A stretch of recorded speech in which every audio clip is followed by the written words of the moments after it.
Coneryminutes.com. It's Connery Minutes, a weekly discussion with web developer and technologist Rob Connery. This is Lawrence Ryan announcing show number 353, recorded live Thursday, January 10th, 2013. This episode is brought to you by Telerik, offering the best in developer tools and support. Online at telerik.com. And by Franklins.net, training developers to work smarter. And now offering GesturePack, a powerful gesture recording and recognition system for Microsoft Connect for Windows developers. Details at gesturepak.com.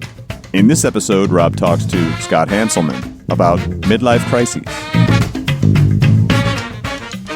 Hi, this is Rob Connery, and it's another episode of Connery Minutes.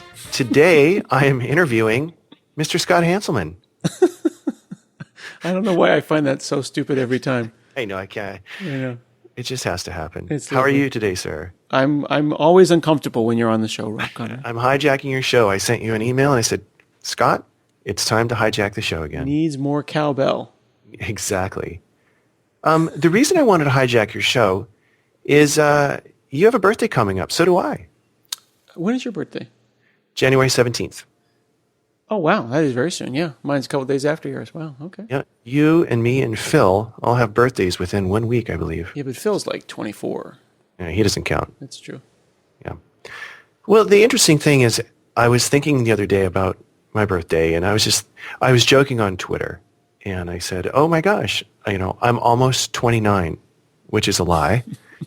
And How many years have you been 29? Yeah, at least 44 now. I'm going to be turning 45. But it was funny. I just sort of went off about, oh my gosh, I'm going to be 29. I haven't founded a startup yet. Where's my big payout? How come I'm not in Silicon Valley? I don't know, just all this stuff. Just having fun. You're a horrible person. Well, it got me thinking. I have some pretty interesting reactions, as do you, right, when we see certain types of behavior. Yeah. And what we call like the whole get off my lawn reaction. Yeah. We're not elderly programmers of any means, right? But there is a generation that is different, right? Mm-hmm. I like talking to programmers in their 60s because I think that they have really interesting perspectives on what it was like to program before, and they have 20 years on me, right? So I enjoy talking to programmers also that I have 20 years on, that I am 20 years older than. And I think it's funny when people in their 20s, 25-ish, get angsty about their success or relative lack of success or whatever. And I find that people can get these bubbles around themselves, like there's the Silicon Valley bubble, but there's this whole startup thing. There's this obsession with the startup. And I don't know, I think sometimes the young people forget that we're not really building stuff. You know what I mean? Like, we're building stuff, but it's very ephemeral. It doesn't last very long. It's not, unless it's like saving babies. What is it that you're building that's so amazing, right? If I'm building a B2B marketplace that, allows people to, whatever. Like, remember expiredfoods.com? Your buddy's great idea. Right. It's a B2B marketplace, mobile B2B marketplace for expired foods. I mean, really? Is that get a passport and go travel somewhere? Don't you think? I do, but an interesting thing happened as I was driving home after my little Twitter rant. The tables turned in my head as I put myself, like, what if I really was about to turn 29? I mean, I had a lot of anxiety back then, as most 20-somethings seem to have. And what if I was listening to this podcast and these two old guys are sitting there talking about how dumb all the young guys are, right? I would be just as agitated, but in the reverse direction. Does that make sense? Yeah, I suppose so, but that presumes that... Are you old or young that you're listening? Oh, let's say my young self is listening to this. Okay, so young self? Well, your young self presumes that you know everything, and you've got it all figured out, right? And young self is offended by, those old guys. They're not thinking clearly, and they don't understand. They don't have the perspective that we have as younger people. Blah blah blah. Right? Yeah. It's weird. It's the forces of change. So, for instance, you're sitting imagine yourself now sitting in an audience in Vegas, right? And you're at a talk, and these young guys up on stage with a faux hawk, and boom, the F word gets splashed across the screen, and he's got this sly look in his face, like, am I not clever? And you roll your eyes. Oh gosh, really? We're gonna have to sit through this. Now go up on stage. So you're the young guy on stage. You're giving the talk. You've put so much love and effort into it. And then you look out there and you see this old dude sitting there rolling his eyes at you. I'm so curious about that. I don't want to be the old guy, like, get off my lawn, you kids. We joke about get off my lawn. Mm-hmm. But do you ever think that maybe we're sliding into some sort of cliche ourselves? So you know how when you're talking to your kids, you've probably noticed this, that you'll hear your father's voice or your mother's voice. You'll hear, not just that you'll say the same things, but you'll say it and you'll go, wow, everything there was exactly as he would say it. That was like, so almost just a cliche. I have become my father. Right. That is not a thing that just happened to me. That is a universal truth, right? Mm-hmm. There is no question in my mind that every single person who has kids is having that experience at least a couple times a year, if not a couple times a week, where I'll say something. And I've even thought that I've seen him. You ever like walking down the street and then you walk by like a big department store window and you go, whoa, and then you look and it's you. Right. Yep. Okay. That's like the human experience. That is how it's supposed to happen. Mm-hmm. So and again, to be clear to the folks that are older than us, when we say old guys, we're just feeling our midlife crisis here. No disrespect intended, but nope. We only get to pick on the kids that are younger. But when you roll your eyes in the audience, is that a cliche? Well, you could call it a cliche, but you could also just say that it is absolutely as things are supposed to be. It's true. Yeah, it seems there needs to be some type of tension where wisdom gained needs to be tested. And it's hard for me. It's hard for me to deal with that getting older. I look at my birthday. I'm 45, right? Mm-hmm. I have been through 2 bubbles now. I know more languages. I forgot more languages than many people have actually learned. That is such an old guy thing to say. It is. And so it's funny when talking to people like John Sheehan, and who likes to call us, our lovely friend John Sheehan, who we tease about age. Yes, to be clear, to make sure that we're not singling John out. Yeah, I met with John. We had dinner and some, the other night when we were in San Francisco, and it's so funny. I find myself giving him advice, and I can see the look in his eyes, which is like, dude, I got it covered. I'm like, I know you've got it. Dude, we need to get that. Dude, I've got it covered.com. Yeah. Like, we need a Tumblr of just pictures of young people with looks on their faces like, I got this. Just go away already. You and your gray beard, Yeah, your neck beard. Yeah, and I'm like, I've been through 2 bubbles, and this is what I think. And he's like, okay, fine. Sure. I'm making moves, man. I'm making moves. It's so funny. So what does it mean to you? How old are you going to be? 39? 39. 39. So you're facing 40. I mean, thank you. Does that feel different to you? It's less about the number, because dork that I am, I'm like, okay, well, base 10, I'm 40. You know what I mean? It's just like, that's kind of how I'm 39. You know what I mean? I'm justifying it in like other ways, but I'm 47 base 8. I'm just like, you work it out in your head, like all the different things that you're going to be. Like, I like to think of myself as being, 100,111, in binary. That would be that's much more comforting. Right. Mm-hmm. But it's not that it's 40 and it's a round number. It's more that it's the progress bar is what bothers me. You see what I'm saying? Yeah. Mm-hmm. It's the 40% of the way there, and that's optimistic. It's more that I'm probably over halfway there. Right. That's really concerning. So it's 40 represents a round number, but 40 really represents, okay, that was half my life. And the worst part about the realization that this has been half your life is that you only had control over the last half of that half. Mm-hmm. Does that make sense? Yes. So I really only had control over the last 20 years. For the first 10, you're pretty much on autopilot. Somewhere around 15, you get a kind of consciousness, but arguably that is just useless until you're somewhere around 17 or 18. I don't know, this is just my opinion, but I don't think your brain really shuts on until you're about 22. And it's a challenge. So I'm a little sad, like, wow, I'm halfway there and I only had 20 good years? That's kind of my math. It's fuzzy math, but that's what I'm thinking. Well, there's some people who would say you still don't have control. In fact, I think I talked to Mo the other day, and she mentioned your lack of control. Okay, that's random. Okay, I just had to throw in a small dig.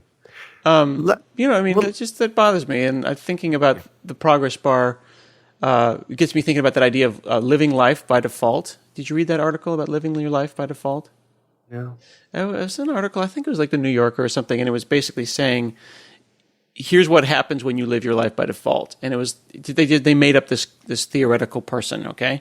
And I think he ends up kind of falling into school somewhere and then getting married and having kids, and everything's fine, but nothing was particularly amazing or impressive. He basically just takes all of the defaults, and I think he ends up working at a cardboard recycling plant or whatever. You know what I mean? Something kind of dull and kind of unimpressive, and he ends up being an office manager or whatever. And that's fine if that's satisfying. And if you have a great home life, sure. But the point was he had a wholly and completely uninteresting life. Right. That doesn't mean go all the other direction and then become a startup person and go and create something or become a doctor or people who work in cardboard recycling plants are bad people. It just means if you take the defaults, then are you really living? You know what I mean? I think that the midlife crisis that everyone hears about is the attempt for the 40-year-old person to reassert the I have control of my life thing. Right. I just think that people should use that opportunity to start working out and eating right instead of buying little convertible, cars and the kind of the more prototypical midlife crisis. Yeah. You're making me think of a show I just watched the other day where these guys go to India and they're going to do this motorcycle ride across the Himalaya. And they're following this guru, and they're all, my age, mid-40s, 50s, whatever. And they're just so completely self-absorbed about their enlightenment, and they need to do this because society has always told them X, Y, Z. Yeah, see, that bothers me because those people don't even realize that what a privilege is to have the money to have been on that trip. You know what I mean? Yep. Like, it's like, oh, I'm climbing the Himalayas. Okay, that's great. Did you hire a Sherpa? Yes. Well, then you got a pretty sweet gig. I mean, you are the 1%. You know what I mean? Unless you rolled in there on your vintage motorcycle and you did the whole thing on a shoestring, it's pretty much to be said that you are doing okay. Yeah, I don't know. I think for me personally, as I face down 50, I'm about halfway there. Mm-hmm. I find that anxiety that creeps in, where the get off my lawn thing, where you're looking at the young guys, is just the inverse of the psychosis I had when I was in my 20s. Both times I'm trying to control it and just say, look, take life as it comes and stop being so self-centered. You don't need to found the next great startup, and that's one of the reasons I'm out here in Hawaii. But I find myself on the other end of that now, facing down that anxiety of feeling irrelevant, I guess. Like, you're not listening to me. I have wisdom, and I'm not old. And then I'm not old. Yeah, that's definitely what you don't want to do at our age. Exactly. So I don't know. Do you ever find yourself having to fight that back? Like, imagine John Sheehan looking at you, going, "Dude, I got it covered." But that's always how John looks at me. It's true. It's true. But do you find yourself having to fight that down and just say, "Oh, just let it go. Who cares?" Well, I'm trying to think of an analogy here, but I'm not trying to pull an analogy between the young people that we talk to and my kids, but sure. One wants your kids to listen to you and receive the benefits of your wisdom, but also make their own mistakes. Yeah. So you try to protect them from making the major stupid mistakes while allowing them to make appropriate mistakes with reasonable natural consequences, right? So, John, here's something you might want. I'm using John as the example again, and we're going to get in trouble for this, by the way. You should be thinking about this and this and this when you're founding the next great startup, and be aware that this might seem like an awesome idea, but it turns out that this is a red herring. Good luck on your journey, but I hope you've considered X, Y, Z. When you make the mistake, that will inevitably happen. Have these systems in place to back you up. That's a different kind of feedback than you really don't want to do that. It's just stupid. Find something else to do. You know what I mean? Absolutely. I think a little mantra came to me. This is not going to make much sense, but I think an interesting way of looking at this is, what would Ward do? And honestly, what would Ward Cunningham do? Ward Cunningham, because I keep thinking about the interview that you did for This Developers Live podcast, and the excitement and energy and love in his voice. Same with Bill Hill. But see, those are two guys that were in their 60s and 70s. That's right. And I want to be like that, just alive, and like, oh, what a neat idea, John. You know what? By the way, John Sheehan is not going to be mad. If anything, he's going to be tickled pink we're talking about him this much. Well, yeah. But I think the thing that what you're describing to me is that what is it that we like about Ward, right? It's that he's just so freaking stoked, right? His vitality. So, exactly. Yeah. Like when I went over to his place a couple times and I go down into the basement and it's like, what are you working on? And he just lights up. And then, you're looking at like Arduinos that he's hooked up to plants to make sure that the water is like, the dirt is moist, and it texts him whenever the plant needs water. And he's got all these temperature sensors throughout the house. So like he knows the historical temperature over the last several years of different corners of his house. He's exploring why the northwest corner is warmer than the southwest corner. But he's totally amped about it. So, I don't care whether John has a startup or not, or whether it succeeds or not. What I care about is whether he's just totally stoked about it. Yep. You see what I'm saying? So I think that the lesson is then, did I build something great is less interesting than did I have a total blast doing it. Exactly right. Have a good time and enjoy what you do, because that's all you got. And, be okay if someone doesn't listen to you, I guess, is kind of the thing that I keep thinking about. And it keeps me sane, to be honest. Yeah. How about you? Yeah, I think that's it. Also, now that I have already built a lot of stuff, I like to make sure that other people are having fun. So my building is making sure other people are having fun building things. Yeah. So I want to make sure, like I've got cousins and nieces and nephews and sons, and I want to make sure that they're all having fun. So I try to figure out what I can do to engender that amount of stokedness, if that's a word, being stoked in the kids. Like I really find the disaffected teenager thing disappointing. Yeah. I'm a fan of, I don't know where that internal fire comes from, but I'm a fan of when I meet a teen, and by teen I mean anywhere from 15 to 20, who's jazzed about something. Usually creation is what makes me the most excited. So if you're stoked about building, then I think that's cool. And if you're 15 or 16 or 17 and you're like, yeah, I don't know, it's like, wow, how can we get this person jazzed? That's what I think. Yeah. You know what I mean? How can we turn that on? It might not be building stuff. It might be something entirely different I haven't thought of. But they will feel much better when they have a reason to wake up in the morning. Yeah. I think, be the jazz. Speaking of, at your house, when you're describing all these things, I remember going to your house, I think it was when we did the video for Tech Pub, and your garage full of all these little Hansel projects. What was it? You had a video arcade that you made me play with you for a while, and then you showed me your Legos that you had going. And that's such a weird thing to say. What? That my 45-year-old friend came over to my house and we played Legos. It's just like... Oh, yeah. That's what it's like going to your house. But it's fun. Yeah. It's a little playground. And to your point, I think the way you get your kids, or let's say when they turn teenagers or other teenagers, whatever, excited is to be excited in the same way that Ward excited us, with his enthusiasm and vitality. Yeah, yeah. More people need to be like that for sure. I think that it would be sad to not be jazzed about something. It doesn't, and the being jazzed about something doesn't necessarily have to be your job, but it's always nice if it is. Yeah.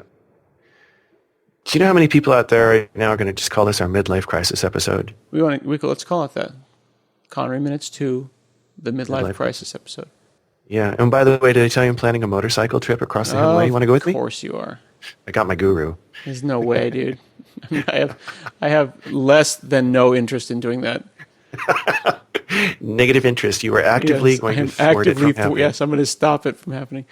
No, I know everyone's got their own thing. You got to, if you want to do your motorcycle trip, that's fine. Now we're going to get in trouble from motorcycle trip people. Oh. The point is that there's a difference between like paying someone $10,000 and having the entire trip handled for you. You know what I mean? It's like when you go on those rafting trips, and like all the food is like set up for you at the end of the trip. Like you get, you do your rafting, and then you get off the boat, and then there's like a full meal with like a chef, and like they've set up the tables and stuff.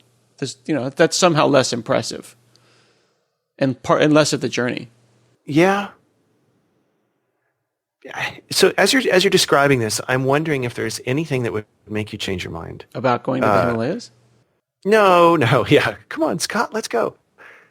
So I'm trying to envision a situation where a startup calls you, and we've got this great idea, and let's say it's related to something that means a lot to you, and you can stay. You don't think that I'm negative? I'm anti-startup. No, not at all. But for me, I wasn't thinking this conversation had anything to do with startups in general. No, startup for me was the risk. That's the point.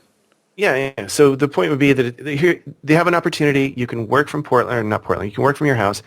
They want you to come in and do some stuff. And would you ever take a job like that? Assuming, I know you're happy at Microsoft and everything. Yeah, this has nothing to do with Microsoft or not. It definitely risk. I'm not in a particularly risky mood right now. When you're getting your money ready for retirement, you don't want to necessarily put that on the line. Certainly. I'm just wondering, would there ever be something so meaningful to you that you're so passionate about that would make you risk and make you take that chance? Is there something interesting that I would take, that I would go and do? Sure. Is there something that I would risk stuff on? No, I'm not going to risk my retirement.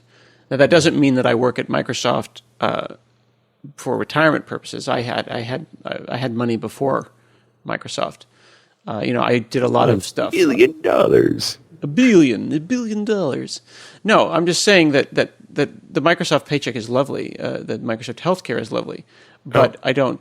It's not the thing that pays the bills. As far as one has investments and stuff. The point I'm making about risk is that would I take a risk at 40? No. I'm not going to take any risk that means that my family might be homeless. I've got kids that are going to go to college. Would I do a different thing, a lateral type thing? Of course. I'm just saying that am I going to sell my house and move to the Bay Area and then take my life savings and my kids' college education and pour it into an idea? No, there's no need to do that because I've been around it long enough. I'm sure I would find some investor to be able to pull that off. Yeah, absolutely. And here's why I bring this up. I find that the older I get, the less likely I am to entertain an idea like, oh, we've got a great idea for a startup. Come join us, Rob. Not really. I don't think so. It's not appealing to me. And I wonder sometimes if that's going to strengthen as I get older. But then my good buddy Todd, who is 52, just left his job as a consultant and decided to go back to school and become a physical therapist. And I asked him why he did this. And I said, are you having a midlife crisis? What's going on? And he said, no. He probably just switched his careers. It was just interesting to me. And I said, because he's a chemical engineer, right? And a very well-paid consultant. And I said, what? I don't understand. Were you being unfulfilled? He's like, no, I just wanted to change. And it occurred to me that there could be a time when something swings right out of the blue and everything changes. And just for some reason, I just never entertained that idea so much. And I guess that's the kind of question I was asking. I asking think of that as for being you. different. I think that, okay, I understand what you're saying. So, yeah, would I ever quit and like become a nurse or something? Sure, absolutely. I don't think that that's risky. That's just moving to a different career. Yeah. Yeah, it's just, I don't know, I find that very interesting that you get to a point where you stop entertaining the ideas of jumping ship and you think, I'm happy where I am, right? Yeah. Things are cruising along and then boom, everything changes. And I hope that I'm able to be flexible enough to say, okay, whatever, let's go. Yeah, absolutely. Well, my wife is switching careers, right? I mean, she went from a career in finance and nonprofit, and she's going to become a nurse. I've talked about becoming either a nurse or a doctor. I don't know if I'm probably too old to be a doctor, but that's extremely interesting to me. I mean, I spend a lot of time arguing with doctors anyway. Me and Dr. Google. That's right. Doctors don't actually like that very much. So, yeah, I think that'd be great. If anyone wants to pay for me to become a doctor, I would be more than happy to make that happen. I think that'd be awesome. No, seriously, that's something I'm really interested in.